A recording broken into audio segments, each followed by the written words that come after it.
I came to Arduino later in life with curiosity, not a background in electronics. I also know I learn better by doing than by watching. After trying a few beginner videos, the most useful step for me was getting a basic Arduino starter kit. The included Arduino projects book helped me get oriented. It explained the parts, the board, the pins, and walked me through installing the Arduino IDE.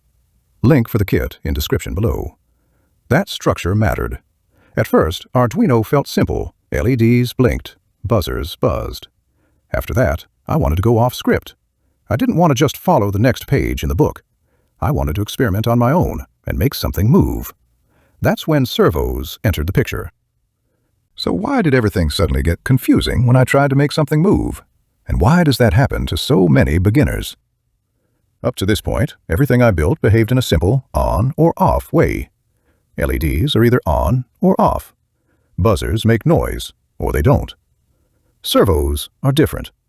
They respond continuously, and when something isn't quite right, they don't fail quietly. They jitter, they twitch, they shake.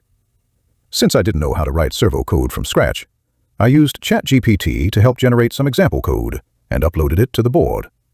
The code worked, but the servo didn't behave the way I expected. In my first setup, the problem wasn't software. The potentiometer wasn't making a reliable electrical connection.